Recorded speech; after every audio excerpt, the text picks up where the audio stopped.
How's it going, everybody? Today we're going to be tackling one of my only issues that I have with my Z125, and that is the brakes.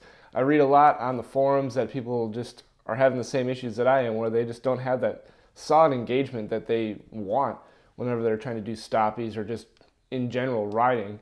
So I'm going to do two steps. I'm going to be changing out for stainless steel gaffer brake lines and flushing it with some .4 brake fluid, just to try to take two birds out with one stone, so we can try to diagnose why the brakes just don't feel like they should. The first thing that you're going to want to do is remove the headlight, because I like to start on the front, work backwards, and a little bit more work on the front.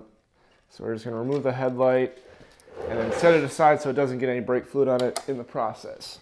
And this is the thing with the stock OEM lines, is they just seem to like expand way too much. I don't know if you can see it. I can see it in person. The line kind of moving around. And that's the benefit of having the stainless steel brake lines, is it doesn't allow the fluid to expand the line. It just goes straight to the caliper, which will give you more stopping power. And what I like to do next is remove the cap off of the brake reservoir. Make sure to put a good amount of downward pressure so you don't strip out the screws. And it might be a smart idea to loosen these two bolts on the back side of it and rotate this up so it's level, because you can kind of see there's an angle on the brake fluid. And what I like to do is grab like an old Gatorade bottle labeled brake fluid, a little dead face, but we're going to loosen the bolt, nut, whatever, bolt, yeah, it's a bolt, on the back of the rotor.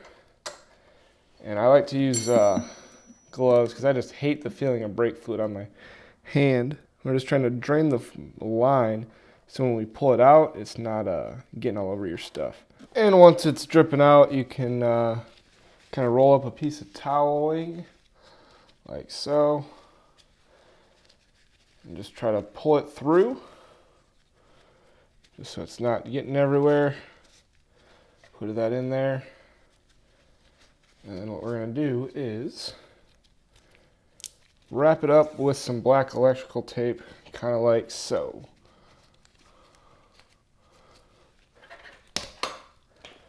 And there she is. She ain't gonna leak anywhere. And depending on which headlight bracket that you guys are running, since I'm running the tie headlight, mine kind of pinches back behind there, and I need to actually loosen this one bolt so that I can try to pull it through. Lastly, we're going to remove this last top banjo bolt.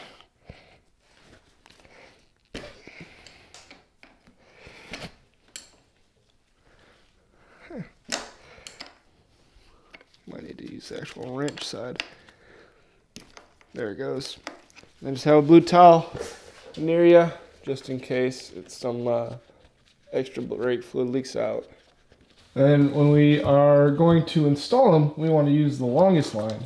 And Gaffer conveniently provides brand new banjo bolts and crush washers, since you don't really want to reuse the stock crush washers since they've already been crushed.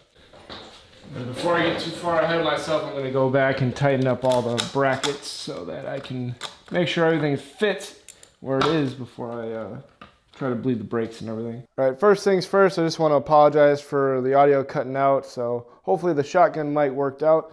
Wasn't paying attention to the battery, but we are going to fill this up. I have the towel wrapped around everything just so I don't splash brake fluid all over it. Yeah, once it's filled, you want to actually pump the brake 5 times, slowly. And then on the 5th time, you want to hold it in. And while that's all being held, you want to come down here, take off this little rubber cap and kind of clean up around this area. Then we're going to be using this Motion Pro 8mm brake bleeder tool, or you can just use an 8mm wrench on it. You just want to put it down there, then hook up a hose onto the back of that nipple and run it into your brake fluid bottle. But this Motion Pro has everything built in, so that's why we recommend it. I'll actually leave a link to it down in the description. All right, so after your friend pumps the brake 5 times and holds it, you're going to open up the bleeder. Might be on there a little stiff. Okay. And then once the brake fluid stops moving, you want to close it up and then tell them to release. And then have them pump it again 5 times and then just rinse and repeat. Okay, and open. Look at all that air bubbles in there.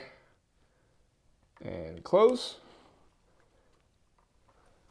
And while your buddy is pumping up here, you want to make sure that he watches to make sure that the fluid level is always about half full or fuller so that you don't introduce air into the brake lines, which you're going to end up having to flush out again. And eventually, after you do the 5 pumps, maybe start going just to 10 pumps. You just want to go nice and slow, and you'll start feeling pressure. Like before, we were getting all the way to the handlebar, but now it's just slowly keeping there. I think once we get pressure to here, we're going to do this a couple more times where we actually open up the valve down there to try to get any remaining air out of the lines. And once you're done bleeding the front, you just want to make sure you top it off to about where above that sight glass. You're going to put everything back together. And then you just want to hand tighten these 2 screws down. Then the rear is just the same as the front, so we're not going to bore you with that, and we're going to knock it out, and we'll be right back. And that wraps it up. Wait a second. Never mind. That's much better. So I will say that this Motion Pro brake bleeder valve thingy, 8mm, is definitely worth it. It's about 25 bucks.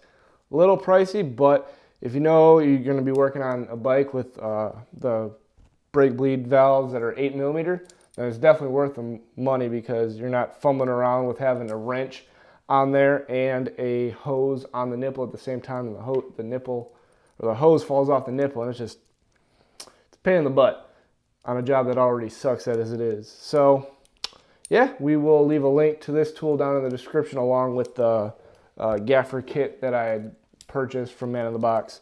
So if you guys have any questions, and if you think that we should have bled them a different way, leave that down in the comments section, because we have been looking at maybe getting a vacuum bleeder, but I mean, we only really have one other bike to do brakes on. So I don't know, we might just stick around with this thing, but let us know, and we'll see you next time.